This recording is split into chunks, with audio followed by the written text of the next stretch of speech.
No. Nope. This is. I'm running out of tracks. Probably Fix It Forward. Southwest. It is Mason. Yes, it is. Okay, can we talk about the name about Fargo? Fifths. Every Oh, yes. time I hear Fix It, what's it called? Forward Fix it Speedway? forward.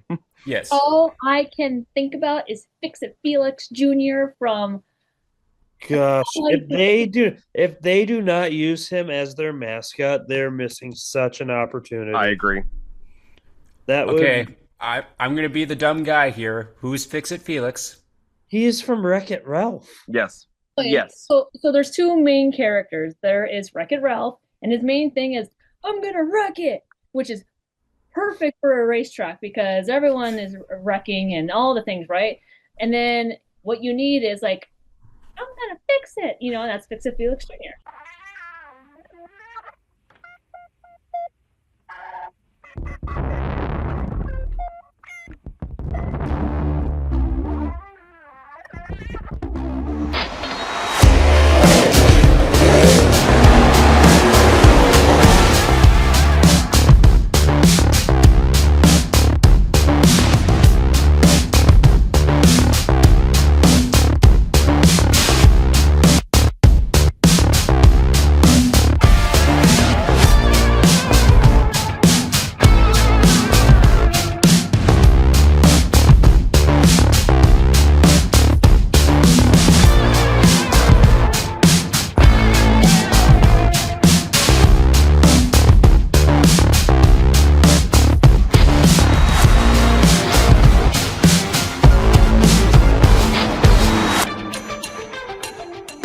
Welcome I'm back, back everyone, to the again. Track Packers podcast. We're episode 7 of season 5. We're coming off a pretty busy Memorial Day weekend, and now we're pretty much in summer weather. I guess Becca ordered the hot temperatures.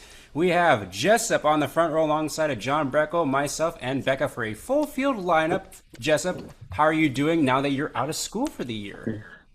I got to go back tomorrow for CPR training, but it's been fine. I've always wanted to get trained up on CPR. Honestly, it's a good skill to have. I agree. I think hopefully doesn't come in. I mean, it's good that Oh, it would here's the come in thing. handy, but you don't ever want to be put in that situation too. True, but if you are, it's better to be prepared and put in a situation than not prepared. And at the very least, like they teach you like the basic steps of how to handle the situation. And if you're uncomfortable with the situation, you can be the person who's like in charge saying, you go call 911 or you two go stand out and meet the ambulance and then so forth. And but if it really does come down right to the point of you just got to really remember compressions and then learn how to use an AED, which is basically dummy proof and literally like fourth graders can do it and be successful. It's learning how to do CPR and your AED training is actually really useful, and you can get it pretty much for free or low cost within your community or your work or job setting. A lot of employers will eat the cost for you to have that certification done, and honestly, I highly recommend it as I've actually had to use it a couple times. And like I said before, it's better to be prepared for a situation that you don't want to be in rather than to be unprepared for the same situation and wishing you were. So get out there if you get the chance. Don't be afraid. The instructors are all super nice and they'll help you learn and make it less uncomfortable. Awesome. Yeah, I should definitely look into that. It's been kind of on my back burner list for the last few years, but good skill to have. So glad that you're taking part in that and have a little bit more free time now on your hands. Or I don't know if it's free time, but There's no free. Someone's paying for my time somewhere. I'll say the time's getting occupied in some way, shape, or fashion. John, how are you doing in Parts Unknown once again?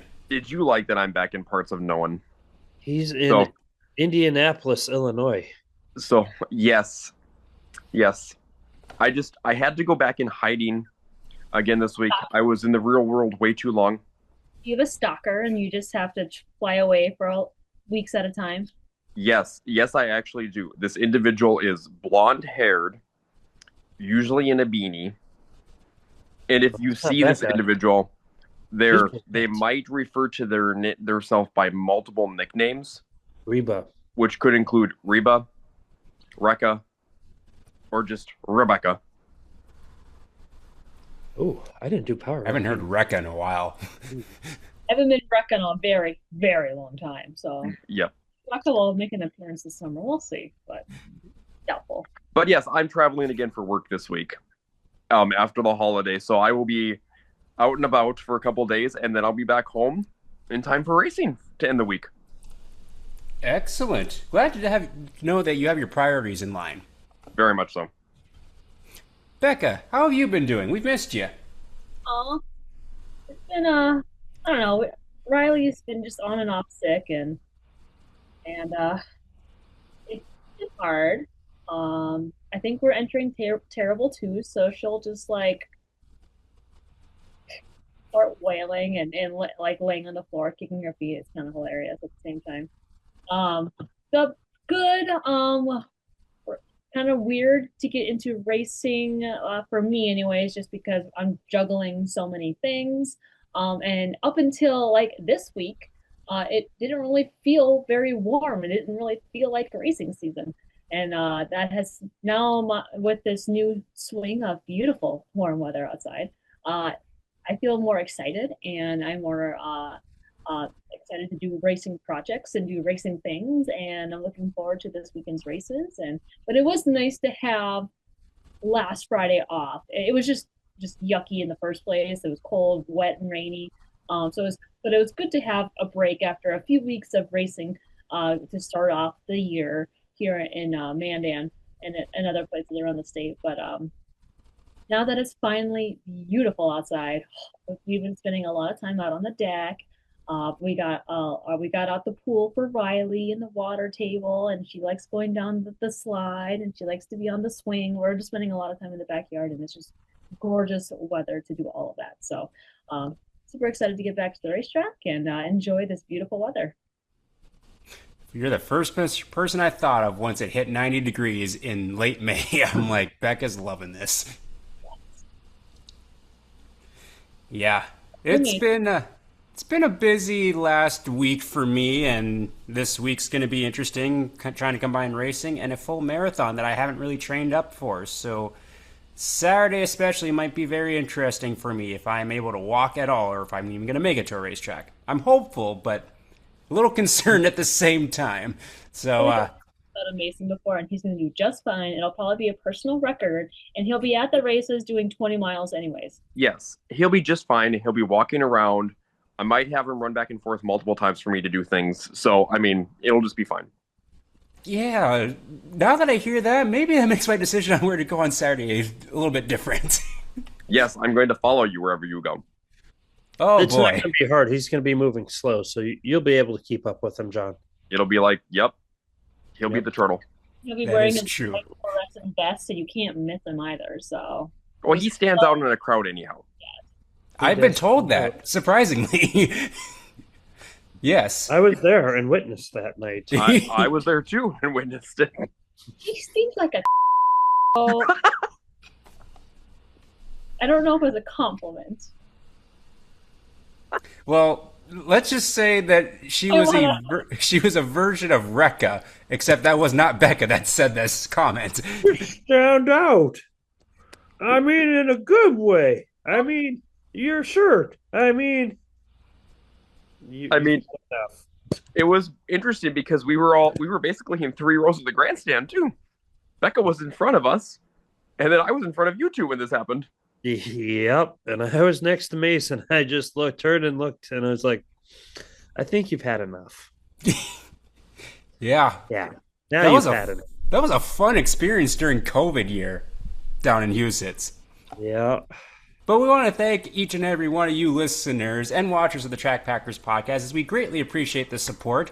Got 2 shout-outs this week, one to Kylan Vargason up in the Grand Forks area, loves listening to the podcast while he's at work. So thank you, Colin, for supporting us. And also Teddy Kashadi and 7K Racing. They've been great supporters from afar down in the St. Cloud and Minneapolis area, and they'd like to check out some of the content as well. So thank you all for watching and supporting us. What do we say we actually get the episode started? Because we have a lot to cover with the waving of the green flag and get into who or what we are repping. Jessup, who or what are you repping? I'm repping my official shirt because I'm officially official. Simple enough. John, who or what are you repping? Well, so I had to pack a shirt, right, for racing, so I actually just threw something that I wore last week into the suitcase, but it's a good segue. I think I'm wearing the third annual Don Gumpy Racers Memorial shirt. I think. Third annual on it. Yeah, I think it's the third annual one for the Don Gumpy Racers Memorial, which is coming up next week. However, I do have a question for all you guys. Since it is going to be the 7th annual, you guys can name off the six winners for the mods. Well, Quentin Kinsley's got one. He's the defending one. Yep. So there's one. Travis Tooley's got the one before it. Colin Hibden. He's got at least. Jessup, that's not right. You should get a yellow on that because Travis didn't get the one before before Quentin. But he did get one. Yes, it's true. Quentin had 2025. Before Quentin, so Travis had 2023. Who got it the year last year then? Was it Hibden? Hibden got it in 2024. Oh. Okay, so there's 3. No, Austin Arneson won one of the first ones, I think. Okay. How many did Austin win? Oh, that's a good question. He won 2. He won the first and the third. I feel like Casey Arneson also won. No? Did not get one? Oh, I have all this information. I'm just trying to do it from memory. I won't look it up. There's 2 people that have won 2. 2 of them? Yes. Have we already said the other one? Oh, yes. Hibden's got 2. Yes, he does. Got 2. Okay. Yep. Hibden's got the second. The second annual was Hibden. And then the 5th annual was Hibden. Okay. Casey surprisingly did not have one. I was kind of surprised by that when I went back to the results. I thought he did, but nope, he did not. Okay. Interesting. I would have bet a lot of money that Casey would have had one under his belt. Yeah. Interesting. Well, that's a nice little throwback shirt with would that have been That's a bomber? Don's late model. Oh, late model that back It's Don's late model from back, like, I want to say in the 80s. Okay. Nice. Cool shirt, John. For the gear I'm repping, just repping one of the Street Stock Tour hats, kind of like the same I did a couple weeks ago, but this week for the shirt, I'm representing Jake Knapper. This is one of his older shirts, the number 66, was sort of modified out of Minnesota. He actually came home with a win just this past weekend down in Madison on Memorial Day with a last lap pass. First night on his new car, too, so good start to the year for Mr. Knapper. That's who or what I'm repping. And Becca, who or what are you repping? Sorry, I was thinking really, really hard, and then I just was like, you know what? I'm just gonna go look it up. So I'm looking up some stuff. Anyways, I am repping Zachary Madrid because our house. Okay, so it's beautiful outside, and I almost decided for to Christ's sake. because it is so nice outside. But I did not, only because I had a couple of emails I had to send. And I was like, oh, I'll just do a podcast inside. Anyways, the basement is really, really cold. Hence why my favorite, this is not my favorite, but I love to wear oversized hoodies and obviously a beanie. You know, got to keep the noggin warm. So anyways, I am repping Zachary Madrid, which is a very convenient hoodie because we're about a month away from the upcoming Dakota Classic Modified Tour. They have opened up registration, so drivers who race modifieds or I'm Safe stock cars can start registering for the tour this year. Big news came, I'm not sure if the podcast dropped on the day of or after the news was released, that this year's IMCA modified champion of the Dakota Classic Modified Tour is going to go to Dirt in December. So not only is there just good prize money up for grabs, the points fun, tour is just fun in general, just to go racing for 6 days straight days. But this year's champion will go represent the Dakota Classic Modified Tour down in St. Louis in December. So super cool news coming out of the tour this past week. And Zachary Madrid is one of those well-known drivers from Arizona who comes on tour. Now, he moved to Iowa, but now resides in South Dakota. So South Dakota, and he's one of those regulars you see on tour year after year. And it'll be fun to see Zach back on tour this year. And registrations have been coming in. Last I looked, I saw 28 stock cars signed up, and I want to say 17 modifieds at the moment. So big numbers, and we're not even a month away from the start of the tour. So I'm super excited for that. This warm weather feels like tour weather, and it gets me excited. So tonight we're repping Zachary Madrid. Yes, it definitely does feel like Mod Tour week with the weather, and that's awesome to hear that there's been quite a few registrations. Stock cars. Mm-hmm. Especially stock cars. Becca, you forgot one other thing you're repping. That Mason doesn't usually rep for us. Yes, thank you. Justin and I actually wear this beanie a lot. I steal it back and forth from each other. I usually find it in his truck, and then he steals it back from me. So, and Riley wears it too. She likes to wear beanies as well. So. And I have it in my racing backpack, so it goes with me to every single racetrack that I'm at during the summer. I also have one in my bag too. That he never wears. You really want to wear it right now? I mean, Becca's wearing it. It's cold. She lives in an igloo. That's different. So, I mean, it is beanie season, Mason. Kelkies are part Eskimo. We had a guy I swear. Today, and they told Jessup, "Oh, you should close all the registers in your basement. It'll force more cold air to your upstairs." And I was like, yes. Yeah. Well, that's who or what we are repping. All pretty cool shirts and gear. And we will move right into the Hot Sauce Hot Memory Rewind and give a shout out to Mr. Hot Sauce Isaac Sondrol in the 12S IMCA Modified. He did quite a bit of racing this weekend. We've got 3 nights in. First in Jamestown, which unfortunately didn't go too well. And then Sunday and Monday at the Nodak Speedway, where he had a runner finish, I believe, on Sunday. And then, oh gosh, off of memory, like 7th, I want to say? I think it was 7th. Yeah, it was 7th, or was it 6th or 7th, somewhere in that range, I think? Something like that. So he ended the weekend pretty good after a rough start. So 12S race. Oh, go ahead. Mason, when he broke, he was running 4th. Yes, he was running really well at that point. Mm-hmm. Yep. So 12S Racing is his Facebook page. You can keep up with all of his updates on racing there. And if you were at the same track as him, stop on down in the pits. Feel free to say hi. Even though I did catch him with my drone, he was actually taking a little bit of a nap in the pits during that time. I love that picture, by the way. I am definitely going to be using that at some point. Yes. He got a good chuckle out of that too when I sent it to him today. But thank you, Isaac, for the support on the podcast, and best of luck for the rest of the season. I love how Mariah's like just, right there as well, just kind of like sitting there watching, and there's Isaac sleeping.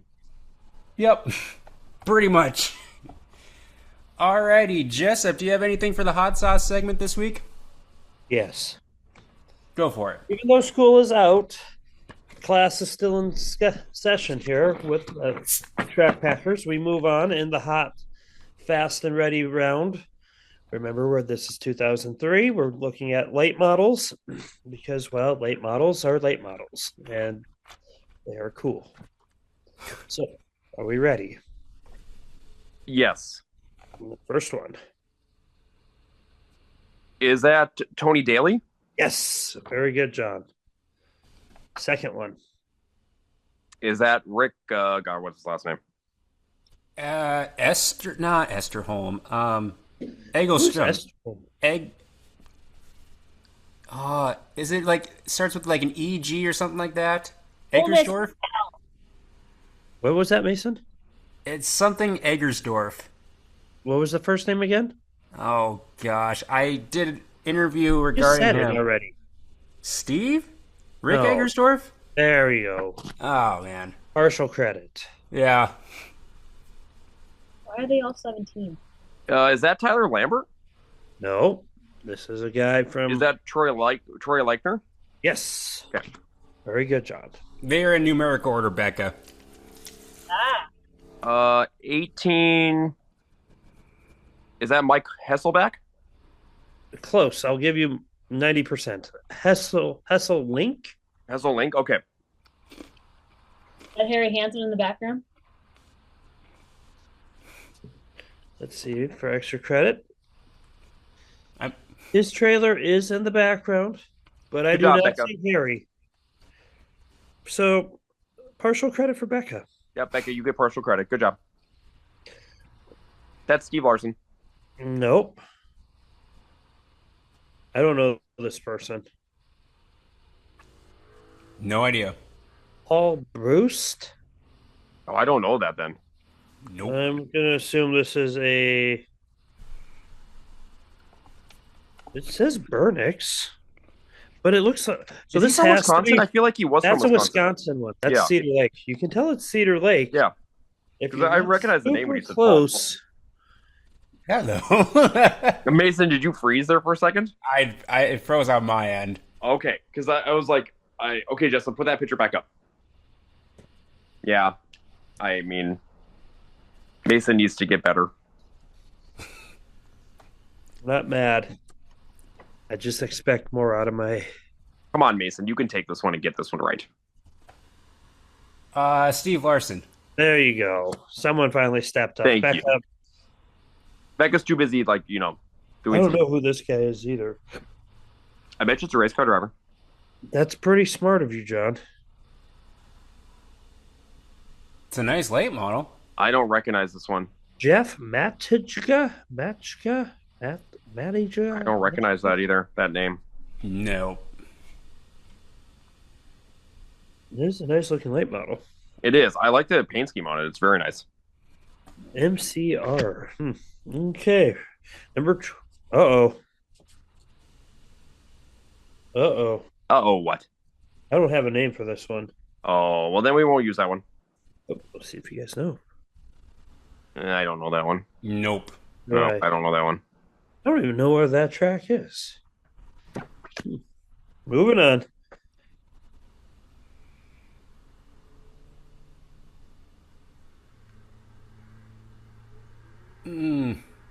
That isn't Don Drew, is it? It's Curtis Newberg. Okay. I know Don Oh, Drew. He's a been Minnesota racing guy. a Gen X late model the last couple of years. I don't think he's Okay. raced Oh. in a while though. Yeah, because I know Don Drew used to run super stocks back in the day. Is that Duffy Fromke?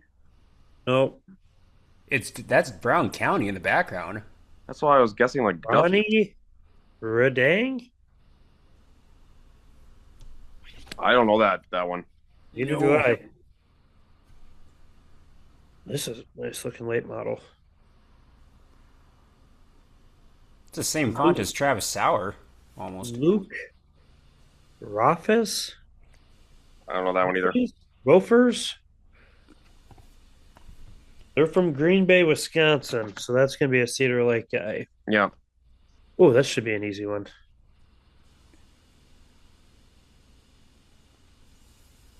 Here's your hint. They're out of Ashland. Or not Ashland. Is it a cop? It is a cop. It is the patriarch. I was just gonna say it's one of the dad. Come on, Mason. I don't remember his dad's name. And he's a very good driver. I'm sure he is. For the Twin Ports area, legendary driver. Starts with a D. Dale? Dale Cop? I'm not mad, Mason. I'm disappointed. Thank you, John. This is none other than the Don Cop. Don Cop. I don't know why I couldn't Donnie remember his Cop. dad's name. Daryl. It's Daryl Cop. I said Dale, not Daryl. Either one. Yeah, I don't know this person, so take a guess. This is probably very nice looking late model. I like that. That's a very nice looking late model. This can be Daryl Cop. I don't know that one either. I don't either. Well, we're going with Daryl Cop. Down to our last two. I look familiar. I've seen this car. Kyle Peterlin. Nope. Is that a Hanson? Nope. Keen Loxon? Stone Lake Oil. I feel like that's a South Dakota car. I feel like someone has done a throwback paint I feel like scheme. Stone Hayward Home Center. That's going to be Wisconsin. Rutherford. Well, Either way, I'm like, nope, don't got Not it. getting that. No. Stone Lake. Last one. We might get this, we might not. I like the number. Brad Watts? Yes. We'll end it on a successful note. Mason's like, Next how to the heck did Daryl you get Kopp. that? Not a clue. It's Daryl okay. Kopp, for all I know. Daryl Kopp. I have two. Oh, I got to go to the screen share. That Yes. is going to be Richard Petty. Not quite. Mason, I feel like, is that like Boris said? No, it is a pretty prominent road course racer who does not race currently. Ron Bellows. No, this driver has won road course races in both the Nationwide and the Cup Series. Most recently, I believe, raced the number 9 in the Cup Series. Marcus Ambrose. There you go. Ace Elliott. Good try. Good try. And then my one dirt track racing one. Oh, that's Dave Pearson. Super Dave Pearson. Nice. That Good is job. kind of a cool looking car with the Starsky and Hutch look. Yes, it is. Alrighty, now let me swing over to John's. John has 5. Oh, gosh. And, okay, guys, so driver and track. Okay. I like that. That's always fun. Number That is 1. Daytona. I'm going to say that's Jamestown. It is Jamestown, yep. Mason, you're going to have to help me here. I don't know a 355. I don't know a 355 either. This driver still races. That number? No. That was a special number that year. Is it Ryan Reuter? No. Mason, you see this driver quite regularly in South Dakota. Is it a Rosso? No, but he's in the Midwest Modified division still. Give me another hint. He races. He still has a 3 in his number. What division? Jason, is it Todd Stark? Not Todd Stark. Jason, What division no, it's does not he Jason race? In the Midwest Mods. In the Midwest I Mods. love it. Oh, Is it Lauren? Scott Hansen? Yes, it is. Oh, Okay. Wow. That's a fun one. The Circle Arrow Ranch sponsor should have given it away. Darn Yeah, it. but that's Scott Hansen in Jamestown on the opener one year. I should ask him what the significance of the 355 was. You should. huh. Well, Go ahead, Jessup. You got this. You got the track. Yep. it's got to be Knoxville. Knoxville? I don't know any With other the- place but that. With the Wissota car? I can't read. Okay, leave me alone. Let's go. I don't know. Let's go Huron. Yes. Yeah.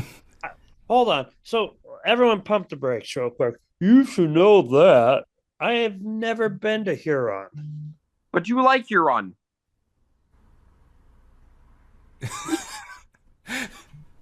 big half mile.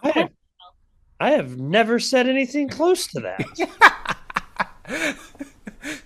By the time he was snoring in his dream. This is probably true. You want to- Oh, I love you, Mom. Where am I gonna go? Also, it says say Huron, South Dakota is one of the sponsors. Yeah, Do you right know there. the driver? Jessup. No. Mason, do you know the driver? This is Dale Ames. It is. Oh, cool. Another person I've never seen race. Nah, that's not true. I was say, haven't you seen him at the I don't think I sites? have. Because he's been at the sites when Dale's at the sites. I don't think I was there for that. Yes. I've only been to like 2 sites events, and one was only He's for there the every sprint year. cars. I was only there for the sprint cars. Oh, yeah, that's right. This is why you've never seen him race. Yep. Okay, what track? I want to say this is Aberdeen. It is. Who are the 3 drivers? Mike Mund. That's one of them. That's top. Yeah. Good for me. Is this during the Wasota 100 when it used to be in South Dakota? No, this actually, I think it was during, I think it was one of the Rumble nights, maybe. But Becca, you should know one of these drivers too, very well. Little Yes. Zach Frederick. The middle, Zach Frederick, yes. And on the bottom is Lance Haskell. Yes. And the Haskell Farms in the back give it away. I thought Well- that was Frederick's car in the middle. I was like, there's no way. Mm-hmm. I like how Becca got that one, and I pulled Mike Mund. You did. Yes. Okay. Jess, if this one's all yours. Well, that's Brady Smith. Thank you. The track, is that... I'm getting weird vibes of Rice Lake. That's not Rice Lake. Gosh. Okay, what part of Wasota is it at? Central Minnesota. Is this Brainerd No. No. or Granite City? No. Okay, then Um, it's it's not Ogilvy. Say Princeton. I've never been there, so I don't know. No, it's not Princeton. Come on, Becca. You've been to this track. I've been there? Yes, you've been to this track. Oh, is this I-94? No. Central Minnesota. It's not Ogilvy. Yeah, it is. I was gonna say the only one left is Ogilvy. And Ogilvy looks a lot different than what it used to look like. This is the old Ogilvy. I was gonna say I drank a lot of drinks that night, and I know drank a lot of drink. I drank my drink. I talked up Ricky Thornton so much that night because he was there and he didn't do well Yep. at all, and I felt like a silly goose. That would be Uh, Jamestown, Nope. Dakota Speedway. no, Nope. I feel like this is Cheyenne. Nope. This is River Cities. Nope. This is Minot. Nope. This is the track that closed down north of Lincoln. Nope. This is Cheyenne. Nope. It's a North Dakota track. Wishick? Nope. This is Williston. Nope. This is Botno. Nope. This is... I'm running out of tracks. Probably Fix It Forward. Southwest. It is Mason. Yes, it is. It's What West is it? Fargo. This is West Fargo. Oh. Okay, can we talk about the name about Fargo? Ifs. Every Oh, yes. time I hear Fix It, what's it called? Forward Fix it Speedway? forward. Yes. All I can think about is Fix It Felix Jr. from Gosh, if they do not use him as their mascot, they're missing such an opportunity. I agree. That would Okay, I'm going to be the dumb guy here. Who's Fix It Felix? he is from Wreck-It Ralph. Yes. Have He's not the seen one that who movie. He's ends up marrying the baddie. Nathan, I'm gonna send you some images that you need to insert into this podcast. Yes. I'm not gonna lie.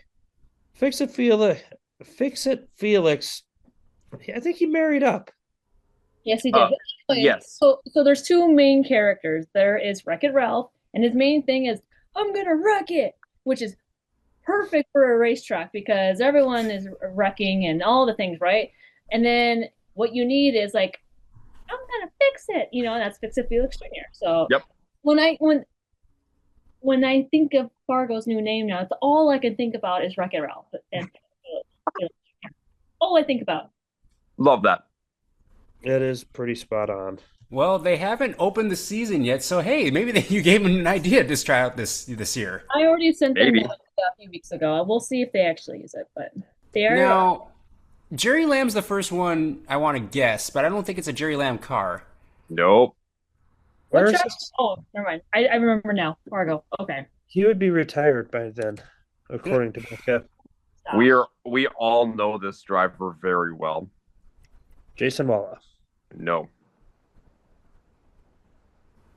Damagala. Does this driver still race with the same number? Not the same number, but he still races the same class. We just saw him on Saturday. I did not see anyone on Saturday. Well, it sucks to be you. The rest of the three of us saw him. Did he Kelly win? Hoggle? Nope.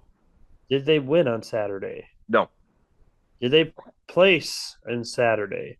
Guy's got a pretty cool little nickname, too. Doc say. Gosh, this is. I have no idea. This driver Don't say. I want to guess.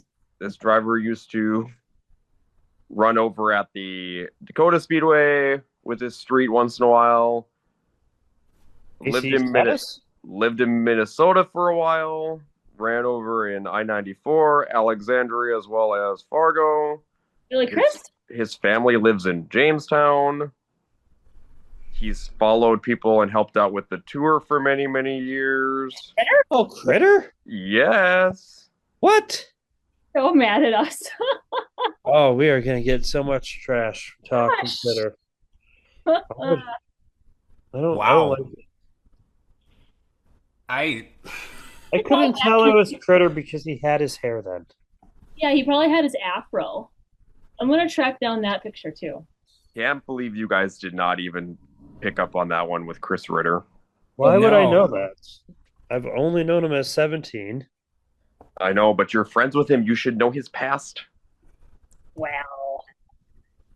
yeah, that stumped all of us. Dang. Good selections for the hot sauce segment this week.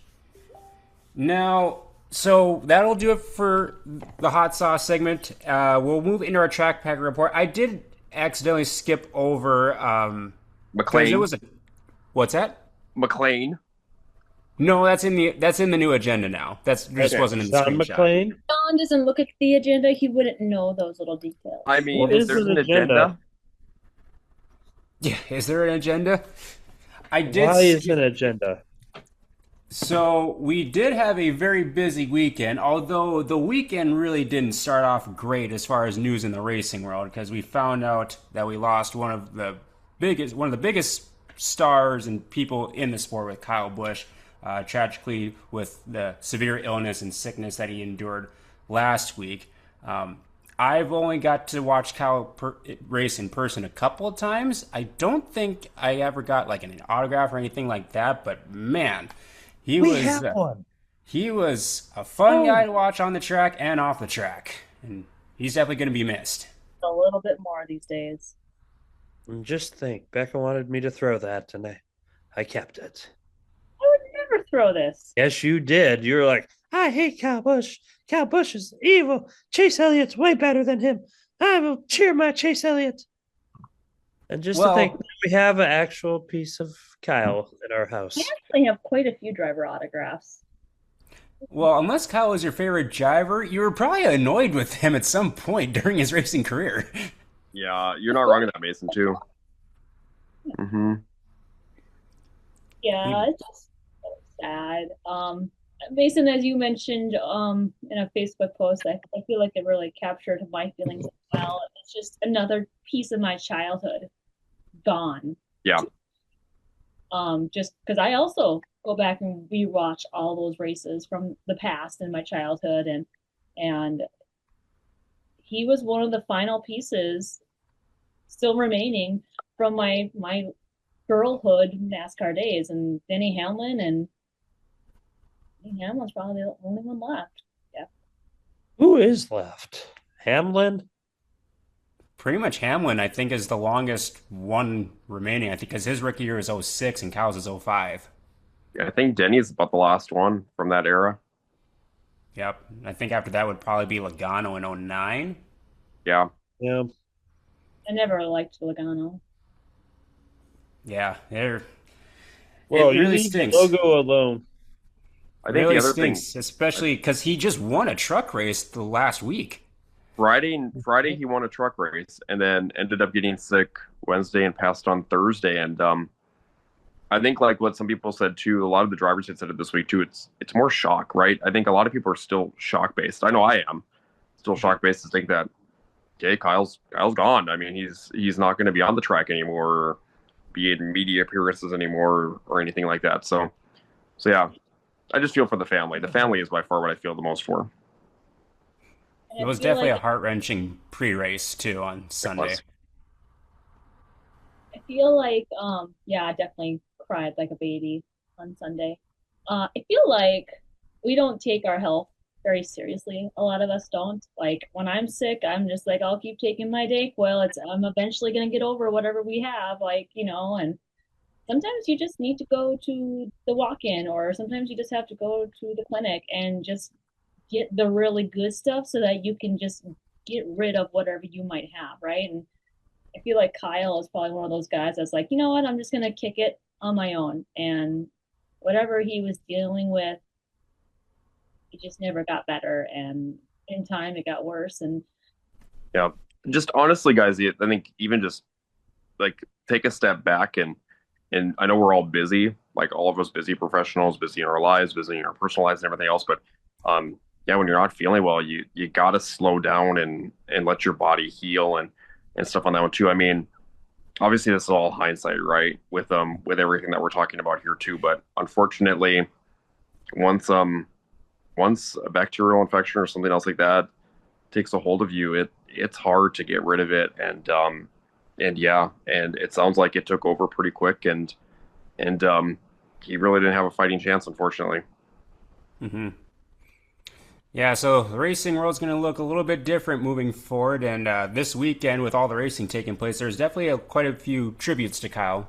Definitely saw them actually in person as well around the local scene too. So he definitely touched a lot of folks in racing on a local and national level, and even in other sports. They were paying tribute to Kyle, and so thoughts and prayers out to the Busch family and handling all of this and getting through it. And definitely going to miss the 18 and the 8 out on the track. So, with that, a little bit of a somber note, but we are going to move into our track pack report, which is pretty hefty. Want to thank Paul Bunyan Mini Storage out of Bemidji, Minnesota for jumping on board with us this year. Of course, you can store it all with Paul. You can pack a lot of stuff in whatever size unit you may need out in Bemidji. They have 3 convenient locations. Just like we're going to do with our track pack report, we're going to fill it full to the brim of stuff. And so get a hold of Dean Eggebraaten and his crew out in Bemidji. They can kind of point you in the right direction on what size area you may need for whatever goods and activities you want to keep in storage. And so thank you, Paul Bunyan Mini Storage, for the support on the Track Packers. This week, I'm going to kick it off to John because he got the weekend started on Thursday as well as I did.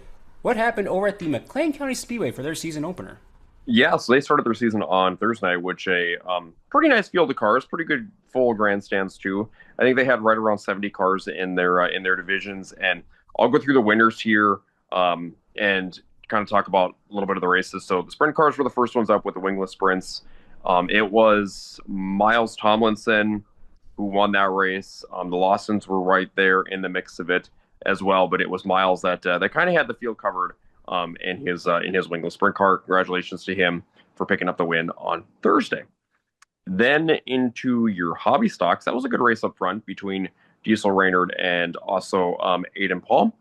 Aiden Paul made the pass for the win coming out of turn 2 down the back straightaway on the last lap and picked up his win, his first one in McLean this year in his hobby stock. So congratulations to Aiden Paul. In the Index Legends, it was a battle between Preston Martin and the Madler brothers. Casey Martin was also up front in that race, and Preston Martin picked up his first win of the holiday weekend in the 77 machine. In your sport mods, it was good to see Tim Goodwin pick up a win. That was a really good race. Tim came on the high side. got around the battle up front with the two leaders, and ended up picking up a very popular win over there in Underwood after he got hurt on the way home from a race in Underwood, just basically a few years back. So it's good to see Tim back in victory lane in Underwood. And then the stock cars rounded out tonight, and they had some hard-fought battles up front, but in a brand new B&B chassis, it was Gabe Deschamps that picked up his first win in the first night in that car for 2026, and that car looks very sharp and was very fast on Thursday night over in Underwood. So yeah, a great opener in Underwood. Always enjoy going over to that track and supporting them. They did a really good job keeping the track up to date for racing improvements, and then also has some hard-fought battles in the future events. So yeah, good night overall in Underwood to start their season. Good deal. Taking place across the state was the River City Speedway, racing on a rare Thursday. They like to race on Thursdays before holiday weekends, so that way their staff and other drivers can do other plans for the weekend. And they had their regular classes with Street Stocks, Midwest Mods. The NLRA Late Models had their season opener, and the NOSA 410 Sprint Cars with special guest NX Legends. And so some pretty good racing overall in the classes there. Street Stocks kicked things off. It was Cole Gresseth taking the win in front of Greg Josie. Of course, Cole's been pretty dominant around the River Cities over the last couple of years, and while he got to the front pretty quickly, Greg didn't let him get away. He was within a couple of car lengths, and so Cole gets another win in the Street Stocks. Midwest Modifieds went to a new winner in that division. His first win, I believe, at River Cities was Dylan McCoggan out of Canada. He held off the likes of Austin Hunter, Jory Berg, Aaron Blacklands, a host of others. He led pretty much from start to finish, and he looked really good. I think he's got a new car this year, so big congrats out to him for getting his first River Cities feature win. Late models were up third on the program. Very solid field of 25 late models. At first, it was Brad Seng and Shane Edgerton duking out at the front, but the one TPO of Tyler Peterson and that Josh Richards lookalike was slowly making his way to the front, trying to use the high side. The track had a little character, so he'd be railing the high side and hit a little bit of a rut and have to regroup, but eventually about halfway through the race he made the pass and went on to get the feature win in front of Edgington and Sang. Then the NX Legends came out on the track, 19 in attendance, and this was a pretty dang good race. Ryan Brossard led from the get-go, but 2 and 3 wide behind him between Ty Wilkie, Sean Johnson, Colton Miller, who's looked pretty strong to start the year, but then slowly but surely working his way up was the 79 Scotty Richardson. And Scotty actually used the high side to make the pass with just a couple laps to go, and he went on to get the feature win. So congratulations to Scotty Richardson. And then the NOSA 410 Sprint Cars with 22 on hand. They started off with Blake Eglin taking the lead early, and he was whipping through lap traffic pretty darn quick while Jade Hastings and Mark Dahmeyer were trying to track him down. Took him a while to get around the 26, but those two then started to duke it out through lap traffic. They swapped leads several times. It was a really, really hard-fought race. Unfortunately, coming to the checkered on the first go-around, Mark Dahmeyer tangled with the lap car and ended up rolling over. So thankfully he was okay, but unfortunately that ended his night. We had another red flag just after that with Zach Wild rolling over, and he was also okay, but that basically cleared the way for Jade Hastings to go and get the feature win in front of Blake Eglin and Andy Pick, who started 20th on the field, finishing in third. So that was your night over at River Cities. Pretty entertaining night of racing. Really, the racing just got better as the night went on. Like each class, the racing was good, and just each race progressively more and more entertaining. So pretty good start to the weekend. Friday, unfortunately, the nearest track, people were asking me, like, are you going anywhere for racing? I'm like, well, a lot of tracks canceled on Thursday in preparation for Friday's weather, which was cold, dreary, and wet. And I think the nearest track from here was either Great Falls or Marshalltown. So it's like, that's a no. Not going anywhere for racing on Friday. Saturday, a few tracks also succumbed to weather, but one of the tracks that did not get canceled by weather was the Jamestown Speedway, which 3 of us were in attendance for their season opener. Jessup, you were a busy bee on Saturday. How did Jamestown go from your eyes? Jessup, you were playing in the mud. I was playing in the mud. I'd break it down like this. Overall, I think Jamestown had a lot of things stacked against it going into the night. Track wise, it was going to be super heavy, and they had to work a lot of water in not only the track but the pits itself. And then it's the first night opening jitters, and all the new drivers were all, what would you say, antsy to get racing, and they were pretty pretty worked up for the opening night. And then I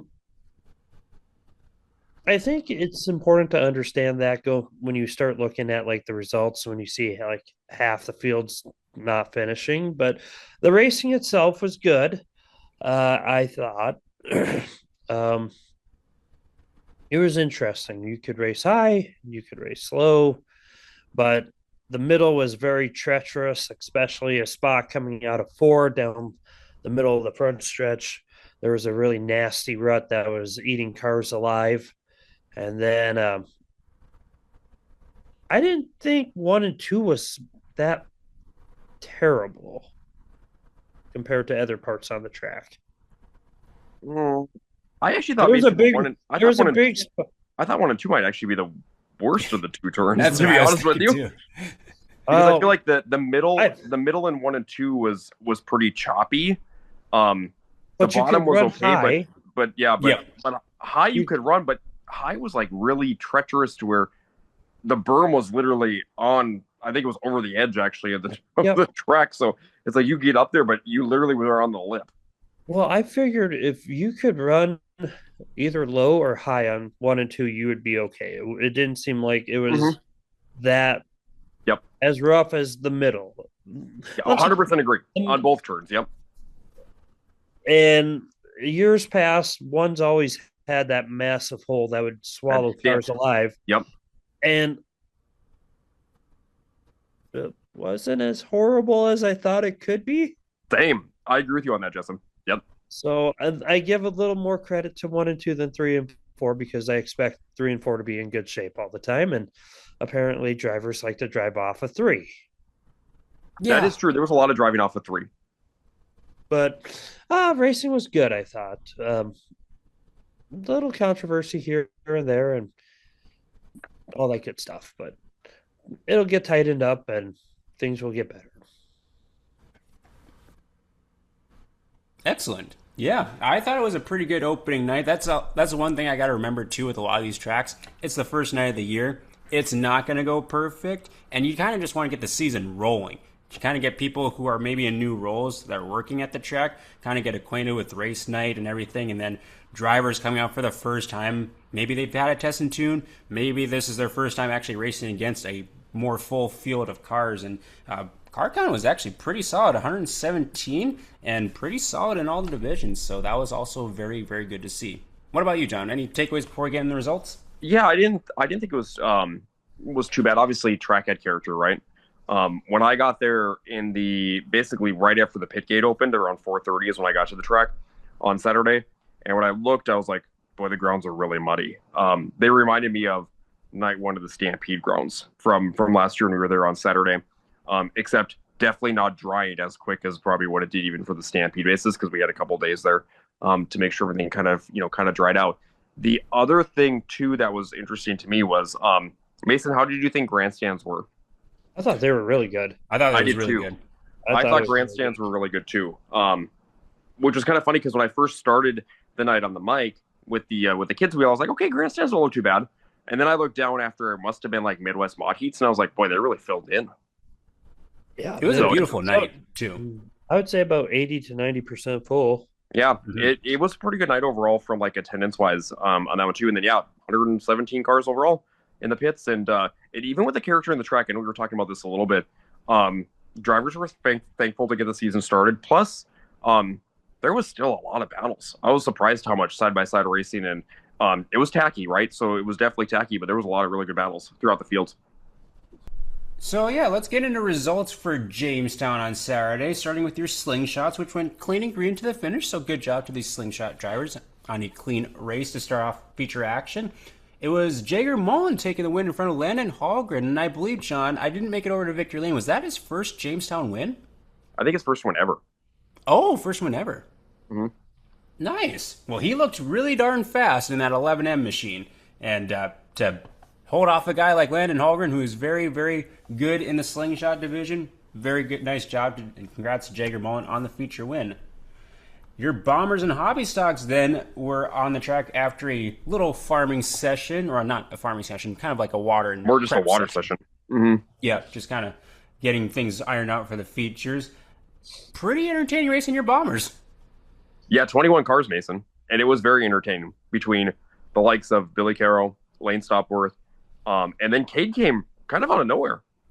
Yeah. Cade Gensko came out from the third starting position. Caro and Stopworth are kind of duking out side by side, and I think they got together a little bit down the front straightaway, and Cade went past both of them. And pretty much from there, he set sail. Yeah, so that was great to see him get his first Jamestown win. That is correct. First Jamestown win for Cade. Yes. And another note from the Hobby Stocks, Leanne Christensen, they did tribute laps in honor of Larry. Yep. Correct on that? Yep. Larry before the races, and she announced that this was her last regular race over at Jamestown. So they did a nice little tribute and picture with all the officials in victory lane, and so that was a nice emotional moment as well. Yep, 38 years Leanne had over there from racing, and I think documented to be one of the first females in full-time racing within North Dakota. Wow. A lot of history at the Jamestown Speedway, and that's another piece of it, too. So I know Leanne will still be around the track from time to time, but just not behind the wheel as much since Larry has passed. And so that was a good, feel-good story from the Bombers with both Cade winning and Leanne having a pretty solid run in the 24 machine as well. Then it was your Midwest Modifieds. I believe they had 25 Midwest Modifieds? Correct. Yep, correct. So Solid Field there had a couple early cautions, and then they went green to the finish, and it was quite the battle through lap traffic as Aaron Beyer was leading the way and holding off a hard-charging Brennan Waite. And I figured as soon as Brennan got around him that, like, okay, now Brennan's going to get away. But then Brennan had a little bit of a slip-up in one of the ruts, and Aaron got back by him. So that was a fun race to watch, too. Yeah, and don't forget about Rodin. Lucas kind of came out of nowhere to get into the top two. At the line, and then nice to see Jared Klein back. Yes. So in the top five, along with Jared Winstead. Yeah, because we found this out a little bit later in the year. He actually got injured in a wreck down in Aberdeen, I believe, midway through the year last year, and so that's part of the reason why he was not behind the wheel as much in 2025. And so, yeah, nice to see Jared back behind the wheel and hasn't lost a step. So Brendan Waite ended up with the feature win, and Lucas Rodin ended up in second. And that was about this time of night that John broke the microphone in victory lane. No. I broke the microphone before that because that was during the Bombers. Ah, that's right. So I was trying to figure out what to do with victory lane with Midwest Mods. So I had to have everybody come up to me. You know. Yes, John was being lazy. They had to come up to the announcer's tower. Just being lazy. I was there for that.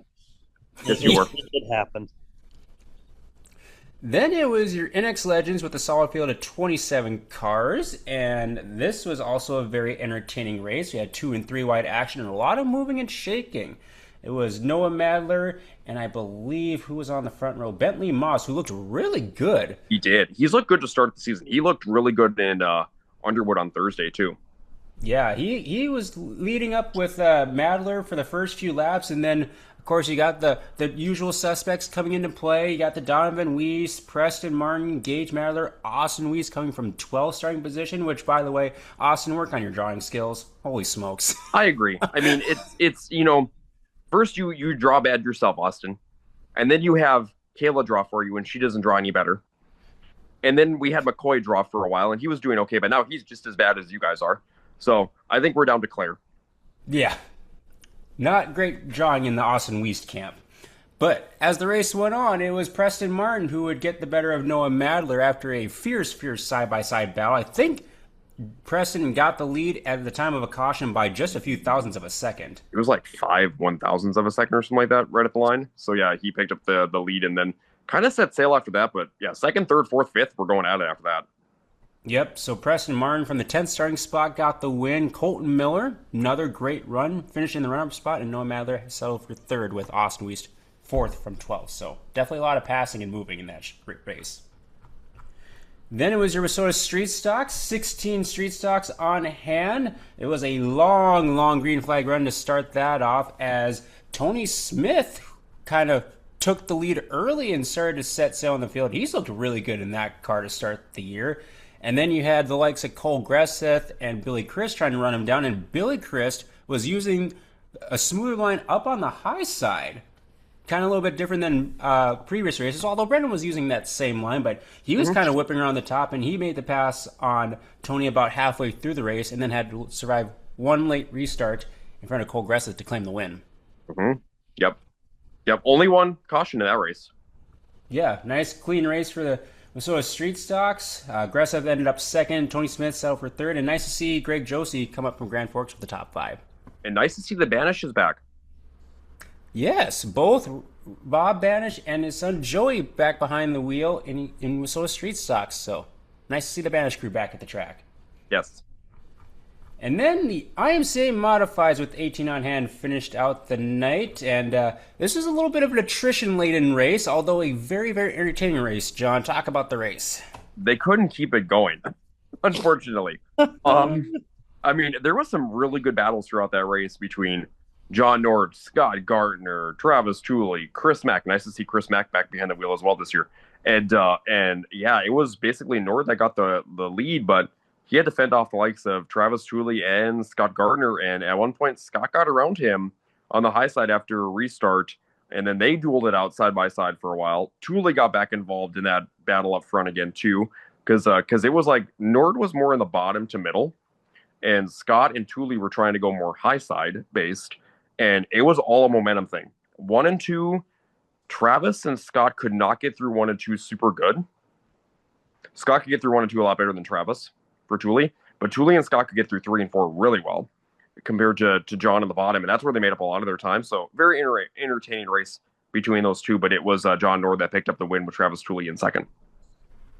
Yeah, and kind of the way the cautions fell, I know Scotty got the lead on one of the last restarts, and then just the way the caution came out, Nord got back around him, and I'm sure Scotty's kind of like, had one there, but the way that car's looked to start the season, I'm sure he'll be competing for quite a few wins in the 2026 season.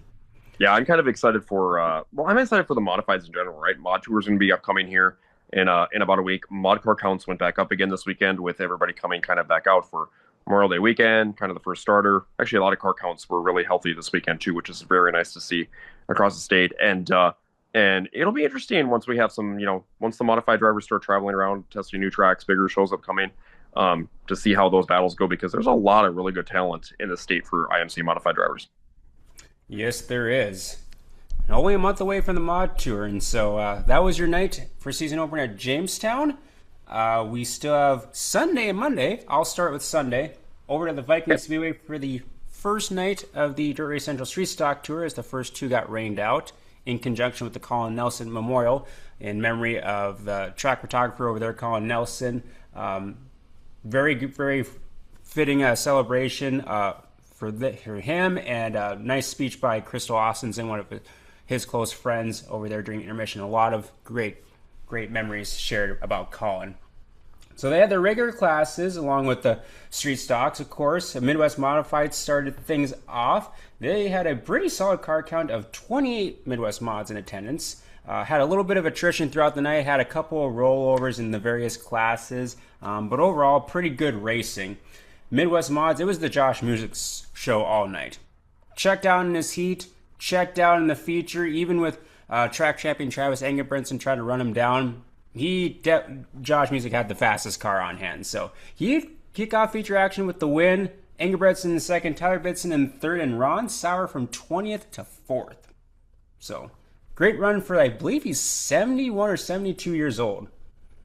Still kicking.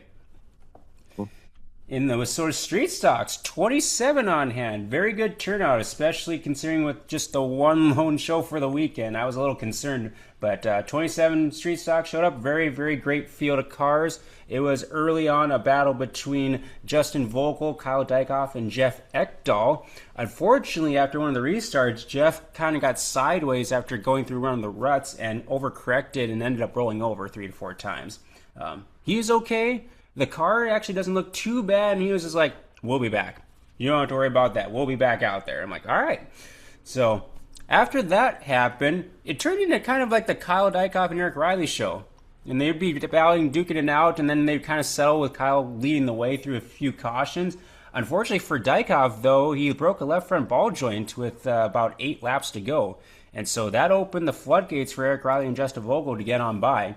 And from there, Eric Riley checked out to the feature win in front of Vogel. Mark Blom, recently unretired, finished in third, and Nick Trainer driving a borrowed car in fourth. So pretty diverse top four. Top five was Braden Fleck in his first visit to the Viking Speedway. So shout out to Braden Fleck as well. Hornets, it was the Jeff Roner show like it normally is until he broke leading the race. And so he had probably about a half a straightaway lead at that point. So unfortunate break for the 08 of Jeff Roner, but that opened the door for Hunter Goulet in the 701 to take advantage, and he'd cruise on to the easy feature win. He started in the 8th position, so he had to do a lot of passing. He finished in front of Chase Goliath and Adam Trainer in third. Super Stocks. Weird night for the Super Stocks. Ryan Satter won his heat race by a half a straightaway, but blew the motor in the process. So, unfortunately, Satter was not able to start the feature and opened the door for Jordan Hankemeyer in that nice 91 Super Stock. Led from the start of the green flag. That car looked fast up front. He would hold off the Castribas to get the feature win. And he's looking pretty good in that 91 car to start the season as well. And then your race of the night was in the Wissota Modifieds, as Jason Tennis was your race-long leader, but trying to hold off the likes of Dusty Bitson and Brady Gertis. Now, Tennis was running the low line, while Dusty Bitson was trying everything to make consistent laps on the high side. He would pull alongside, but just was not able to complete the pass. Came up about a half a car length short at the finish line. And so Jason Tennis getting a very popular win to close out the Memorial Day Sunday at the Viking Speedway. Is that Jason's first time out this year, too? No, I believe he's been out at I-94 as well, and I think he also raced last week at Viking. Okay. But he's had a mixed bag of luck over the last year. So it was good to see Jason back in victory lane. That's a big confidence booster for him. Nodak Speedway racing on Sunday. John, you got to take in Nodak. They had a good car count. 111 cars in their divisions on Sunday. So very good night over in Nodak, and night 1 of 2 for the Memorial Day weekend special. It started off with the stock cars. The stock cars had a very nice field of 26 cars on Sunday night. However, attrition, like the mods over in Jamestown on Saturday, was very much there. I think they finished 10. 9 or 10 cars is what they finished with in that race, and some pretty big wrecks in that race too. But overall, it was the Gabe DeShaw back-to-back show in his stock car. So Gabe won over on Thursday in the McLean County Speedway, and his second night on the car over in Minot on Sunday, he won again. So Gabe looks really good in that B&B chassis to start the season, and picked up a win. Definitely had some carnage on the right side of that car with a couple of wrecks and also in the front of the car. But he survived and was able to get the win. The next class up was the IMCA Sport Compacts. Always an entertaining race. It was Harrison Schwartz who picked up his first ever win in the 83 machine. So at the Nodak Speedway, that is. And congratulations to Harrison for being in victory lane over there in the 83. He's got a red car this year in that 83 machine. In the IMCA Sport Mods, very nice field of cars as well out there on Sunday. And it was a battle up front between Keenan Glauser, Chad Strachan, as well as Robbie Roselli was up there for a little bit. And Tim Goodwin was right there as well. But it was definitely the Keenan Glauser and Chad Strachan show through the slower lap traffic. And Keenan got around Chad to pick up the win with about 5 to go and held on to pick up the win over on Sunday in the Sport Mods. In the hobby stocks, they were the next class up. And Caden Appelt has been almost unbeatable this year, but he almost gave it away on Sunday. Lap 1, he goes into turns 1 and 2 and goes off for the high side of 1 and 2. He said he kind of had reminiscent of, am I going to roll like I did a couple years ago off the high side of 1 and 2? It immediately went through his head. He got back on the track. They did make a lap. There was a caution that came out, so he got to restack within the field. But he drove a hard race through the field and was able to get by Diesel Rainer to pick up the win. Zach Eubanks, very nice run into second, and then Diesel Rainer into third. In the modifieds, that ended the night, and my heart went out to Marcus Tomlinson. Marcus was leading that race. They had 21 or 22 mods in attendance on Sunday. Marcus was leading that race and got together with a lap car coming out of turn 2 when the lap car got sideways in front of him and cut down his right front tire. When he had that race kind of in hand from the start, basically of the feature, he took the lead within the handful of the first couple of laps and led until almost about 8 to go. And when he got that tire cut down, that gave the lead then to the big show. Walla got the lead with Hagen on the high side. And on the restart, the reason why is because when Marcus cut the tire down, Marcus pulled off the track. However, there was a caution that came out because I'm not exactly sure what happened. I just saw the aftermath of it. But Sean Strand either got too high or got tight coming out of turn number 4 and smacked the front straightaway wall with his 99 machine, and that brought out the caution. And he was done for the night. Sean did drive the car back and was out again on Monday. But it was a pretty hard hit on the front straightaway wall. All of a sudden, I just saw his car go into the wall.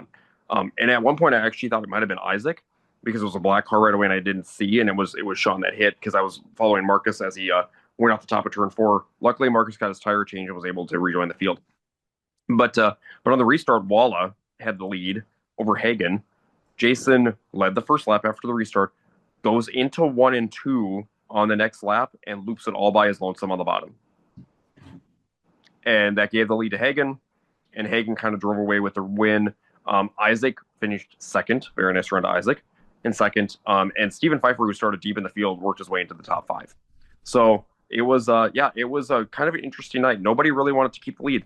It seemed like after that whole thing with Marcus happened out of turn 2. Yeah, there's some of those nights where being the leader is kind of like a kiss of death. Definitely seen race nights that end up like that. Yeah, an entertaining night over at the Nodak Speedway, and I'll finish things off briefly with the Sheyenne Speedway, who got to start their season off with the new management running with Dusty and his wife Katina and their whole crew. For the first night, they did an excellent job. We were done at 9:30 with all the regular classes plus Race Saver sprints. Very entertaining racing. Track, of course, had a little character too because they also had quite a bit of rain over the last week or so.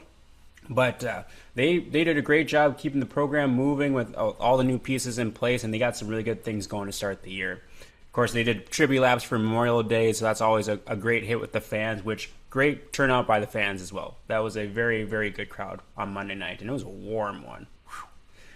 Your Short Trackers and Hornets kicked off feature action. They ran their feature before intermission, kind of similar to what other tracks do around the area. At first, it was Cassie hammering the 701H machine that was leading the way in front of Travis Olafson. Unfortunately, as she was leading, she blew the motor about halfway through. So, unfortunately, that ended the night for her, and that left clear sailing for Travis Olafson to get the feature win. He's out of the Bemidji area, so he traveled a long way to come race at the Sheyenne Speedway. So he kicked off feature action with the win there.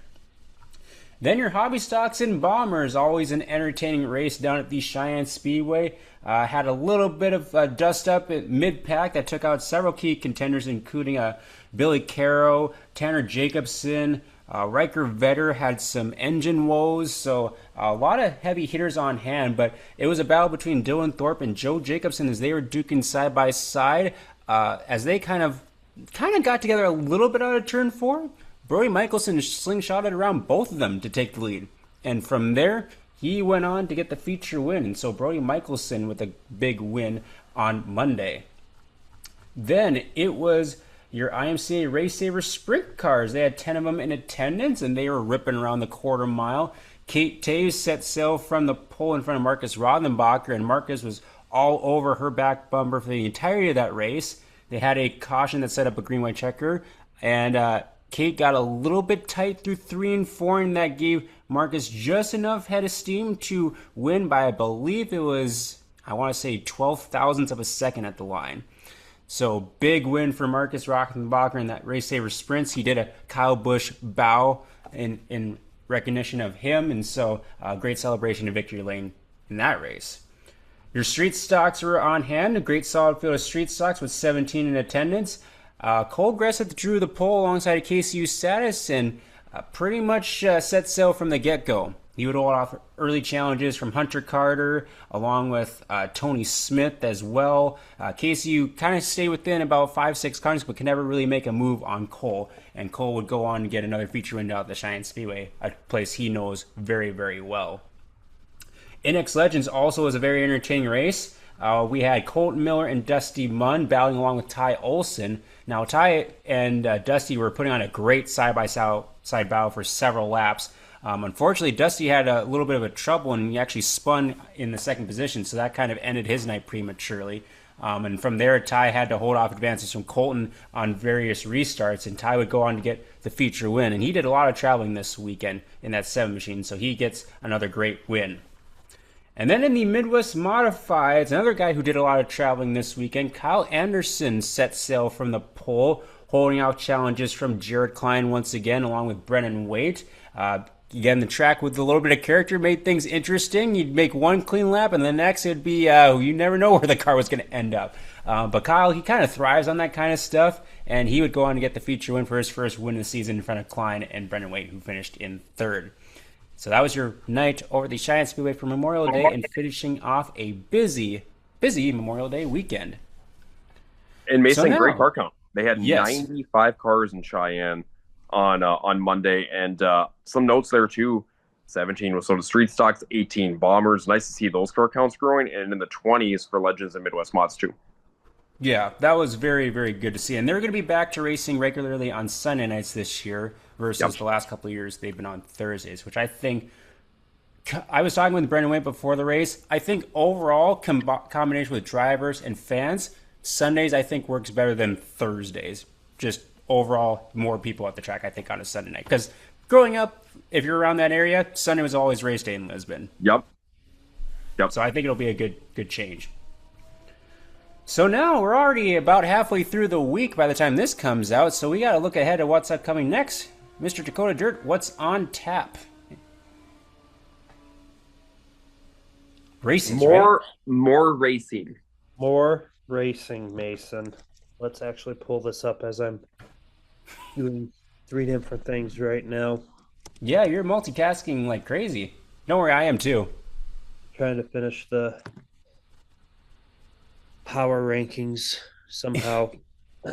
Don't worry, my multitasking may have caused the caution earlier, but that don't tell anyone.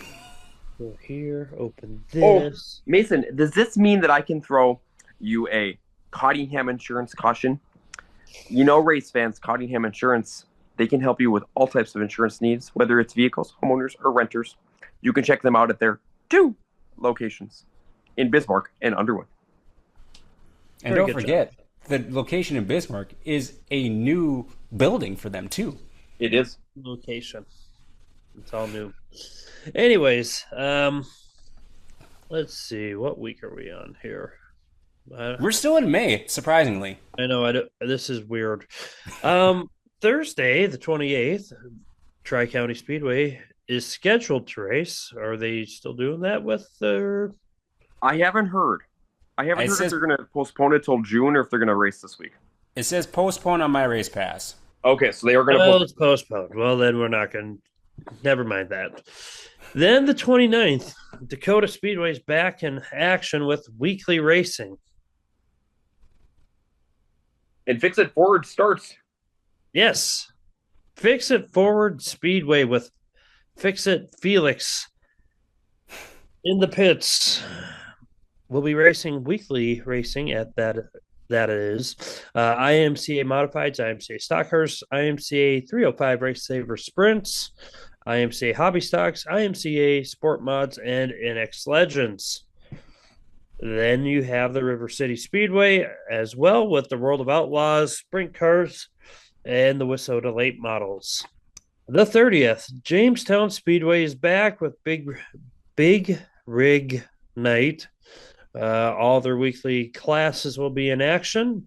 Devil's Lake Speedway is back in action as well with the NLRA Devil's Run Special. NLRA Wissota Late Models will be racing along with Wissota Midwest Mods, Wissota Street Stocks, and Pure Stocks.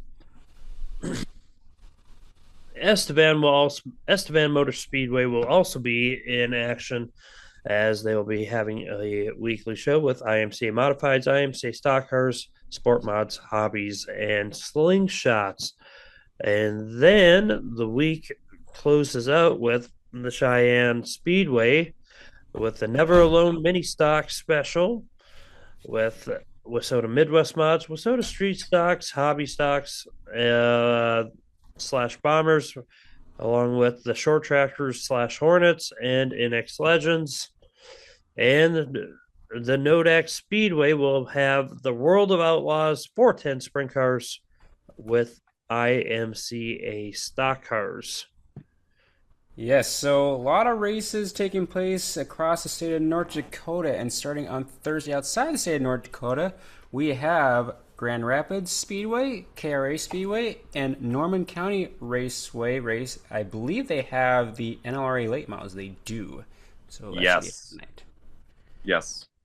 Fun to watch late models over at Norman County. Kind of a preview of the World of Outlaws late models will be coming in about a month from now, I believe.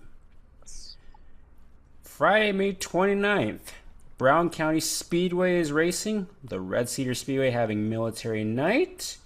We also have the I-94 EMR Speedway racing. They have the Northern Lights Modified Series. That's going to be Friday at I-94 and Saturday at Viking Speedway with the USRA Modified. So that should be interesting to see who all comes up for that. I'm kind of intrigued to see what kind of turnout they get. And then Princeton Speedway having Kids Night and Bike Giveaway. Saturday the 30th, mentioned Viking Speedway with the USRA Northern Lights Series. Greenbush is set to open their season after they had to cancel, unfortunately, this past weekend. Madison Speedway is also racing their second night. North Central Speedway, which is now named EMR North Central Speedway. That announcement just came across the airwaves today. Kids Night meet the drivers at Ogilvie Raceway, and Rice Lake Speedway another Saturday night for them. And then Sunday the 31st, Buffalo River is going to open up their season on Sunday. Granite City will finish off the Northern Lights Modified Series swing. Bemidji going to have their second weekend of racing on Sunday. Casino Speedway also in action along with Redwood Speedway. So a lot of tracks starting to get in their regular season routines, are racing on their normal nights. And hopefully Mother Nature cooperates that the tracks that haven't been able to run yet can get their season started before the month of May ends here in just a week's time. Yeah, ready. Yeah, it's, well, like Jess had mentioned, it's weird because like Memorial Day weekend's come and gone, but we still have basically a full week of May. We do. Yep. It's like, dang, May's already gone. It's like, oh no, we still got a few days, but it's going to go by quick. We'll now display the white flag and give a shout out to our good friend Brody Carlsrud in the B1 IMCA stock car, who surprisingly has not raced much to start the year yet. Maybe I think he's got one race under his belt, and that was a week ago Friday at Norman County. So unfortunately, hasn't been able to go anywhere, but I believe he's got at least 2 nights on the schedule this weekend in his backyard. So be sure to follow his Facebook page at Brody Carlsrud B1 Racing, and as well as his podcast, The Real Deal with B1. Best of luck on the season, Brody, and thank you for supporting us on the Track Packers. Jessup, who do you have this week for wins of the week? Oh, well, I'm going to start with John Nord. I thought his one was pretty impressive, outlasting everybody and being able to just navigate the middle part of the track where nobody else really wanted to go. So that's my first one. My second one. I didn't know that was a new car either. That's a brand new car for him as well. Really? Mm-hmm. Yep. My second one, I think I got to go with Billy Christ. That was a really spirited battle to get the win there and the street stocks. And my third win for this week is going to be Buddy Kofoid. Ooh, the Houston twin. Yep. That's a big win. He's really good there. I keep forgetting to pick him there because he's very, very good around that place. Yes, he is. Good set of wins, Jessup. John, who are your wins of the week? Okay, so I've got a few of them in here. So I have to give my first one of the week to Rob Stenvold. Mhm. First win since 2021 in the IMC Stock Car division. So really cool to see Rob back in victory lane and back up there on basically the podium in Minot. So that was that was very cool to see. I think for Rob. I have to give a second win of the week to Gabe DeShaw in the brand new stock car. That was very cool to see, as that B&B chassis looked very good up at the Nodak Speedway. I think he was third, if I'm not mistaken, on Monday within the stock car as well. He was either third or fourth, and one in McLean on Thursday and one on Sunday in Minot. So good start to the season for him in his stock car, as he's a rookie driver as well in the modifieds. And then my third win of the week, I have to give it to Leanne Christensen. For all of the years of racing memories, it was really difficult for her to race on Saturday night. Larry, her husband, passed this past April, in April, and that was very unexpected.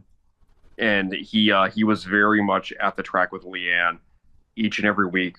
They did everything together. And that was a big loss for her, and that was one of the reasons why she said, you know what, I want to go out and have fun one more time, but for my fans, but it's just not the same without Larry being here. So I told her, I said, you still need to stay around the track to stay active, and do stuff and go from there. But I get it, definitely from the years of memories for 38 years. It was very difficult for her on Saturday. Yeah, and again, really nice tribute before the races, and then in victory lane after the bomber and hobby stock feature event. Yeah, that was pretty cool that we brought her up front, and all the fans cheered and all that stuff, and got to take a picture with track workers, and those are memories that she'll remember for a long time. Absolutely. Nice. Well, I'll finish off with my 3 wins of the week. My first one, I'm going to give it to Colton Miller in the 33M NX Legend. Correct me if I'm wrong, John. Was he the national champion in the Young Lions last year? Yep. Now, so coming off a national championship season, but like his weekend was a third and 2 seconds. Like he's improved quite a bit just in the span of the last year. Yep, and he's raced a lot more in the last like 2 to 3 years, because Holden ran a little bit. What was it? Maybe even back in about the 2022 time frame, maybe 21, 22. Colton was in the car here or there for just a little bit. He was really young back then. And then kind of got his feet wet. And then last 2 years, he's really been involved in racing the Legend a lot more, and he's improved a lot. He's one of the front runners that's going to be contending for wins regularly here, as he did this past weekend, and picking up wins at various tracks throughout the state.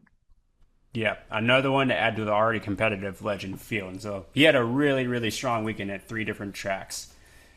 My second win is another guy that's going to be competing for wins this year, and that's Tony Smith. He had a pair of top 5s, a third at Jamestown, a fourth at Cheyenne, which actually is interesting because he actually spun out on the first lap, went to the back, and then got all the way up to fourth and almost made the pass for third. So, and he was fast in his heat in Jamestown and Cheyenne, won both of his heats. So, I mean, he's got that car dialed in to start the year. So that's my second win of the week. And Mason, he didn't go home empty-handed. He had a trophy on Saturday. Oh, that's right. Billy gave him the kids' trophy after Saturday. That was great. Yes, he did. Yep. Yeah. Had to make sure he went home with something. Third win of the week, I'm going to just go off the top of my head. I'm going to give it to Levi Rant. He had a pair of wins in South Dakota to finish off the weekend. Obviously, I don't think he's raced at Huron before, but he won there on Saturday, and then he went over to the Casino Speedway and won on Sunday. So he had a pretty good weekend, claiming 2 feature wins outside of his usual tracks that he ventures to. And so those are my 3 wins of the week. Any closing thoughts as we wrap up this week's episode? The World of Outlaws are making a trip throughout the state this weekend, like just a message. So just kind of, hit them up. Next week, the High Limits are in the state and around the region. And then the World of Outlaw late models are making an appearance at the end of June before the sprints are back in August. So some big series coming up here throughout the state. So if you can, race fans, go out there and support those shows. And then also don't forget about your weekly racing shows. It's always good to have fans in the grandstands, and it's nice out, so get outside. Yeah, we're pretty much into summer weather now. Hopefully, Mother Nature lets us play nice and doesn't have any pop-up shenanigans, as Brandon Beater would like to say. Because there was actually some shenanigans around my area tonight. I saw that, Mason. I saw What just a that there was some like pop-up stuff around Mason, and I was like, he must have been bottling that up inside ever since Friday rained out. Well, Mason's been upset that he couldn't get the rain to hit Jamestown. Yeah, he had that one little storm cell that popped up to the north of them over by Carrington on Saturday. He tried, John. I was like, He did. Mason, don't do it. And it was nice out Saturday, too. Night. I'm thankful Jamestown ran because otherwise I would have had to travel like 3 hours to find a track. I'm like, please, Jamestown, please run. I don't want to sit at home for a second straight night on this long weekend. It was funny to kind of watch on Saturday, though, too, because, like, right, guys, when you talked about the amount of how wet the grounds were, I don't think the banking on the turns ever really did dry, like on the, off of the turns. So if you literally got off the edge, you just kind of slid right down into the mud, which was kind of interesting to see throughout the night. It got drier as the night kept going, but I was just like, yeah, there's no way. I think there was one bomber heat earlier in the night to where I think, was it Riker Vetter that got pushed off the high side? Yeah, it was. Riker got pushed off, and I'm like, there's no way he's stopping. He's just going to slide for days. Yep. And he did. So, Slide. One note before we close the show, to anyone at Jamestown that's watching, nice addition with the catwalk off of turns 1 and 2. Please get a better system, get up there, because the ladder scares the heck out of me. Now, Mason, you can't put in an Escalade. This is you on any given thing that has height. I mean, do we remember Mason trying to crawl up the flag stand in Jamestown back in the day? You have probably never seen that because I have never attempted that. Yeah, I mean, he would be scared crapless, and just the two of us would go up that thing all the time, and then it's kind of funny because I saw you up on the catwalk, and I'm like, wonder how Mason got up there. Because I know that ladder isn't the most stable thing in the whole entire world. So yes, because I have been up there too already. I have not. It looks really nice. It's right off the top of the turn. Yep. I definitely recommend it, but hopefully they have a built-in staircase or something. How are you going to build it in, Mason? Explain. Use your words to describe. You build it, they will come. What do you mean you build it? Who put you in charge of things? Yes, this is true. I'm just offering helpful suggestions for people that want to also experience that catwalk. I think they have it set up that way to keep the riffraff away. This is very true. Very true. And not only that, you guys, I have to give kudos out to all the tracks this past weekend because Mother Nature threw kind of a curveball with the cold weather this past week to kind of, the end of the week, the rain on top of it. And a lot of tracks fought the battle to get their shows in without canceling. And kudos to those tracks because track conditions might have not been ideal, but it was nice to be back at the racetrack. And I think that was kind of the consensus across the board. Yep. It was pretty good turnout at all the tracks I went to this weekend. So that was nice to see. And nice to see a lot of the drivers come out for the first time this year as well. Yep. And tracks will get better, right? As we dry out a little bit here in the next week into, the next couple of weeks, it'll definitely get better. For sure. Well, that'll do it then for episode 7 of season 5 for the Track Packers. As always, be sure to like, share, and comment, and let us know if you're watching the show. We'd love to give you a shout out here on one of the future episodes. Thank you to our sponsors, Paul Bunyan Mini Storage, Isaac Hot Sauce Sondrol, and The Real Deal with B1, Brody Carlsrud. We're just 1 week away from the month of June, and so the season is still young. So we'll see you out there packing the track.